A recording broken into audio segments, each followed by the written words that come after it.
എല്ലാവരും പെരുന്നാൾ തിരക്കിലേക്കും രാവിലെ തന്നെ എണീറ്റിട്ട് നല്ല ഈദ് ഡ്രസ്സൊക്കെ ഇടാനുള്ള പക്ഷെ എൻ്റെ ഈ പെരുന്നാൾ ചിക്കൻ ബോക്സ് കൊണ്ടുപോയി.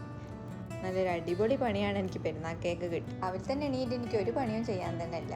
രാവിലെ തന്നെ എനിക്ക് പെരുന്നാൾ പൈസ ഡാൻസിനോട് കിട്ടി. അപ്പോഴാണ് ഒരു പെരുന്നാൾ വൈബായി. എണീച്ചൊന്ന് കുളിച്ച് നിസ്കരിക്കാൻ ഞാൻ നല്ല PJs വാങ്ങിയിട്ടുണ്ടായിരുന്നു. അത് ഭാഗ്യേ നന്നായി. അതുകൊണ്ട് അത് വീട്ടിലിരിക്കാം. നല്ല നീമ്പാത്തൊക്കെ എടുത്തിട്ട് വേണം നമുക്ക് ഡ്രസ്സൊക്കെ മാറിയിട്ട് നിസ്കരിക്കാൻ. അപ്പോൾ ഇതാണ് എൻ്റെ പെരുന്നാൾക്കൊടി. എങ്ങനെയുണ്ട് ഗൈസ്? നല്ല രസമല്ലേ? എനിക്ക് നല്ല ഇഷ്ടപ്പെട്ടു. ഇതൊക്കെ ഇട്ട് നല്ല നിസ്കാരമൊക്കെ കഴിഞ്ഞ് നമുക്ക് ഫുഡൊക്കെ കഴിച്ച് ഒന്ന് കിടന്നുറങ്ങാം അല്ലേ? അതല്ലാണ്ട് ഇപ്പം എന്ത് ചെയ്യാനാ? ഇടയ്ക്കിടയ്ക്ക് ഞാനിങ്ങനെ കണ്ണാടിയിൽ പോയി നോക്കും, എന്താവാനാ? നല്ല വേസ്റ്റ് ആവുന്നുണ്ട്. ഇതാണ് നമുക്ക് നല്ല എരിവും പുളിയുള്ള ബ്രേക്ക്ഫാസ്റ്റ് ഒന്നും കഴിക്കാൻ പറ്റില്ല. നല്ല ബീഫും പത്തിരിയും തിന്നേണ്ട ആളാണ് ഞാൻ. പെരുന്നാൾക്ക് ഇതുവരെ ഞാൻ ബീഫ് കൂട്ടാണ്ട് തിന്നില്ല. പക്ഷെ ആദ്യമായിട്ടാണ് എൻ്റെ ഈ പെരുന്നാൾ ഇങ്ങനെ നല്ല ആപ്പിളും യോഗേർട്ടും ചിയാ സീഡും ഡേറ്റ്സും പിന്നെ ബനാനയും കട്ട് ചെയ്തിട്ടിട്ടാണ് കേട്ടോ അന്ന് എൻ്റെ ബ്രേക്ക്ഫാസ്റ്റ്.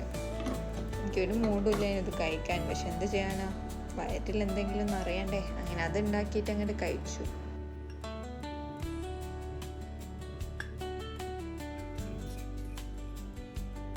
നല്ല ബോഡി പെയിനും നല്ല പെയിനും മേത്തെല്ലാം ഫുള്ള് ബബിൾസ് പൊന്തൊക്കെ ചെയ്തിട്ടുണ്ട് കേട്ടോ. നല്ല ബുദ്ധിമുട്ടാണ്. ചിക്കൻ ബോക്സ് വന്നോലിക്കറിയാം. ഒന്നും ഫുഡും കഴിക്കാൻ പറ്റില്ല. കഞ്ഞിയും ഉള്ളി പിന്നെ ഇങ്ങനെ എന്തെങ്കിലും ചെറുതായിട്ട് നല്ല ഹെവി അല്ലാത്തതൊക്കെ നമുക്ക് കഴിക്കാം. നല്ല ഫ്രൂട്ട്സും നല്ലോണം.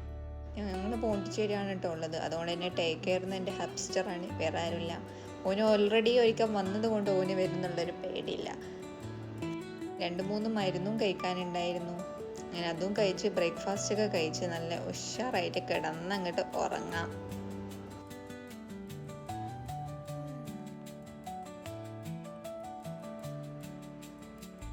മോസ്റ്റ്ലി മെയിൻ തിങ് നല്ല ഹൈഡ്രേറ്റഡ് ആയിരിക്കണം. അപ്പോൾ നല്ല ഡാൻസ് പള്ളിയിൽ നിന്ന് വന്നപ്പോൾ നല്ല ഇളനീ വെട്ടി തന്നു.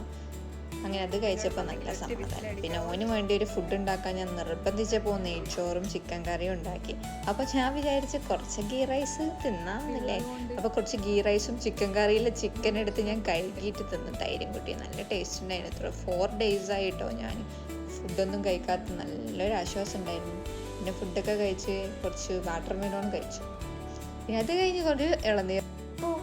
അപ്പോൾ ഇങ്ങനെയൊക്കെ ആയിരുന്നു എൻ്റെ ബലി വരുന്നത്. നിങ്ങൾക്ക് ഇഷ്ടപ്പെട്ടെങ്കിൽ വീഡിയോ ലൈക്ക് ചെയ്യണേ. അപ്പോൾ thank you for watching. Bye bye.